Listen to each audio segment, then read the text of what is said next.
আমার নিষ্পাপ সহজ সরল বাবা, যে কোনোদিন অন্যায়ের সাথে আপোষ করেনি। আমার মা, যার বুক ভরা মমতা ছিল, গুলি করে তাকে রক্তাক্ত করে দিয়েছে। তারপরেও তুমি আমাকে শান্ত থাকতে বলছো কথা। যারা খুনি তারা সমাজে বিচরণ করে বেড়াচ্ছে জনদরদি জননেতার নাম নিয়ে, আর তাদের হাতে সহজ সরল লোকদের প্রাণ দিতে হচ্ছে। তারপরেও তুমি আমাকে শান্ত থাকতে বলছো।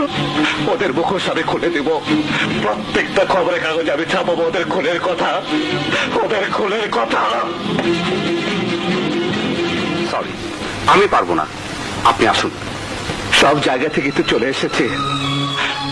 ভেবেছিলাম সংবাদপত্র মানুষের ন্যায়ের কথা বলবে, কিন্তু এখানে এসে আমি ব্যর্থ হলাম।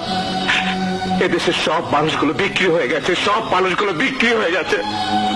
এখানে কোনো বিচার নেই, দোষের কোনো বিচার নেই, ন্যায়ের কোনো বিচার নেই।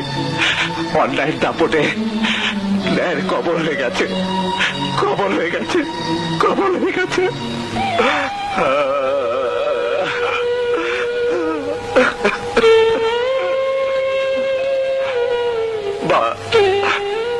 বাবা, তুমি আমাকে মাফ করে দিও। মা, মা গো, তোমরা আমাকে মাফ করে দিও, তোমরা আমাকে মাফ করে দিও।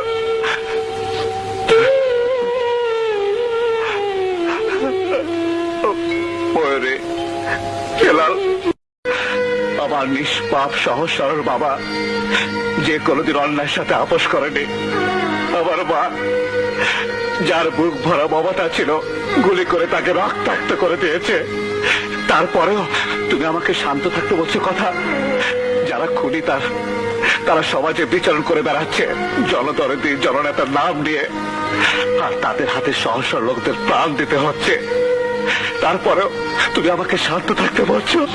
ওদের মুখোশ আমি খুলে দিব, প্রত্যেকটা খবরের কাগজে আমি ছাপাবো ওদের খুনের কথা, ওদের খুনের কথা। সরি, আমি পারবো না, আপনি আসুন। সব জায়গা থেকে তো চলে এসেছি। ভেবেছিলাম সংবাদপত্র মানুষের ন্যায়ের কথা বলবে, কিন্তু এখানে এসে আমি ব্যর্থ হলাম। এদেশের সব মানুষগুলো বিক্রি হয়ে গেছে, সব মানুষগুলো বিক্রি হয়ে গেছে। এখানে কোনো বিচার নেই, দোষের কোনো বিচার নেই, ন্যায়ের কোনো বিচার নেই। অন্যায়ের দাপটে ন্যায়ের কবর হয়ে গেছে, কবর হয়ে গেছে, কবর হয়ে গেছে।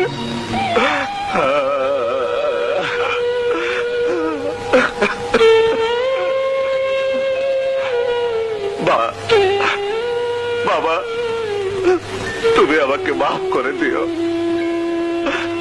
মা, মা গো, তোমরা আমাকে মাফ করে দিও, তোমরা আমাকে মাফ করে দিও।